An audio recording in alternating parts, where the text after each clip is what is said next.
रात का वक्त था, वह जब एक व्यक्ति एक कमरे में बिस्तर पर बेसुध लेटा हुआ था, लेकिन उसके पास जो कुछ लोग खड़े थे वह पूरी तरह सतर्क थे, जिनमें उस व्यक्ति की एक प्रेमिका थी, प्रेमिका का नौकर और उसकी पत्नी थी।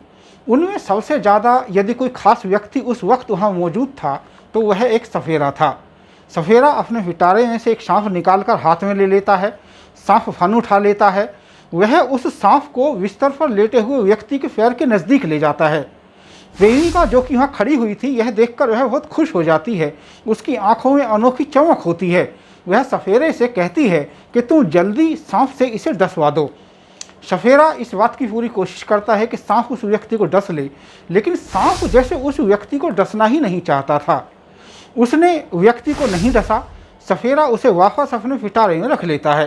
प्रेमिका इस बात को लेकर सफ़ेरे पर नाराज भी हो जाती है, लेकिन सफ़ेरा दोबारा वहां आने का वादा करके उस दिन वहां से चला जाता है। हैरानी की बात तो यह थी कि यह सब कराने वाला कोई और नहीं बल्कि जो व्यक्ति बेसुध था उसकी वह प्रेमिका थी, जिसके लिए सफ़ेरे को वह पैसा और इज्जत दोनों दे चुकी थी, जबकि प्रेमी से उसके 4 साल पुराने रिश्ते थे। प्रेमी उस पर हद से ज़्यादा भरोसा भी करता था, लाखों रुपये उस पर खर्च कर चुका था और विश्वास पर उसके घर आया जाया करता था। लेकिन गर्लफ्रेंड खुद ही अपने प्यार की कहानी का दी एंड करना चाहती थी, और उसने यह काम इतनी चालाकी से किया जिसे सुनकर आप भी हैरान रह जाएंगे, क्योंकि एक रिश्ते का जो अंजाम हुआ उसकी किसी ने कल्पना नहीं की थी। जिस व्यक्ति को सांप डसना नहीं चाहता था, वही व्यक्ति एक दिन एक कार में पड़ा हुआ पाया जाता है। उसके पैरों पर सांप के काटने के निशान पाए जाते हैं। लाख चालाकी के बावजूद भी यह जो केस खुला, उसे सुनकर पुलिस अधिकारियों के पैरों के नीचे से भी जमीन खिसक गई। यह बिल्कुल अजीब कहानी निकलकर सामने आई उत्तराखंड के हल्द्वानी से। इस कहानी के सबसे खास 4 किरदार होते हैं। सबसे पहले इनसे मिलिए, यह है आधुनिकता के चकाचौंध में जीने वाली लड़की माही। दूसरे हैं माही के साथ करीब 4 साल से रिलेशन में रहने वाले अंकित चौहान।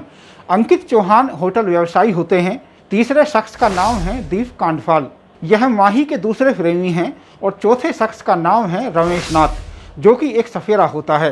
ब्लाइंड केस को खोलने में खास भूमिका निभाने वाले यह हैं नैनीताल के एसएसपी पंकज भट्ट। उन्होंने खुद अपने पूरे करियर में ऐसा केस नहीं देखा था, और पुलिस क्या, मैंने खुद अनगिनत सच्ची कहानियां लिखी, लेकिन ऐसा केस पहली बार सामने आया कि कोई लड़की अपने बॉयफ्रेंड के लिए इतनी बड़ी प्लानिंग करे।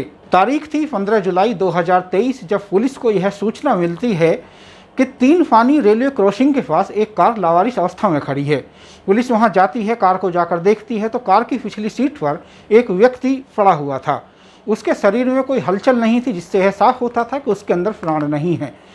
शरीर पर ऐसा कोई निशान नहीं था। उसकी पहचान पंकज चौहान के रूप में होती है। पंकज चौहान होटल व्यवसायी थे। वजह साफ करने के लिए 2 डॉक्टरों को पैनल से पोस्टमार्टम कराया जाता है, जिससे यह मालूम चलता है पुलिस को कि उनके दोनों पैरों पर सांप के काटने के निशान थे। यह बात अलग थी कि सांप एक साथ कभी 2 जगह नहीं काटता, ऐसा एक्सपर्ट बताते हैं। दूसरा, कार वहां तक कैसे आई थी, यह एक अपने आप में सवाल था। एसएसपी पंकज भट्ट ने पूरे केस के खुलासे के लिए 4 टीमों का गठन किया। पुलिस ने रास्ते के सीसीटीवी जो कैमरे थे उनकी जांच पड़ताल की। उस कार के साथ एक अन्य कार भी वहां आती हुई दिखाई देती है, और वह कार उस कार के पास करीब 3 मिनट रुकती है, फिर चली जाती है। अंकित के मोबाइल की कॉल डिटेल से पुलिस को यह मालूम चल जाता है कि अंकित लगातार माही के संपर्क में था। अंकित के परिवार ने भी इस बीच माही और उसके प्रेमी दीप पर आरोप लगाकर हल्द्वानी कोतवाली में एफआईआर दर्ज करा दी थी। माही की कॉल डिटेल से यह मालूम चलता है कि वह अंकित, सफ़ेरे और दीप से लगातार संपर्क में थी। पुलिस इस केस में सबसे पहले सफ़ेरे रमेश नाथ को पकड़ती है। पूछताछ में वह असल कहानी पुलिस को बता देता है। पुलिस व जांच के दौरान जो सामने आया, बात उस वजह की थी जिसके चलते इतनी बड़ी प्लानिंग की गई और अंकित को हमेशा के लिए रास्ते से हटा दिया गया, जबकि अंकित व माही के रिश्ते करीब 4 साल से चले आ रहे थे। अंकित माही के सभी शौक पूरे किया करता था, उसके खर्चे उठाया करता था और लाखों रुपये उस पर खर्च कर चुका था, जबकि माही को अंकित का अपने घर आना जाना अच्छा नहीं लगता था। वह उससे पीछा छुड़ाना चाहती थी, और इसकी 2 बड़ी वजह थी। एक तो अंकित का उस पर उधार दिया गया पैसा बहुत ज़्यादा हो गया था, जिसे वह देना नहीं चाहती थी। दूसरी तरफ माही की ज़िंदगी में दीप नाम का एक युवक आ चुका था, जिससे अब वह प्यार करने लगी थी, और यह प्यार अंकित से ज़्यादा था। अंकित उस पर अधिकार जमाता था और टोका टाकी भी किया करता था और माही इन सब बातों से परेशान हो जाती है। वह उसे जिंदगी से हटाने का प्लान तैयार करती है। माही की कुंडली में काल सर्प योग होता है। पूजा के लिए उसकी मुलाकात पहले से ही एक सफेरे रमेश नाथ से होती है और वह उससे उपाय करा रही थी। वह झोपड़ी डालकर रहा करता था।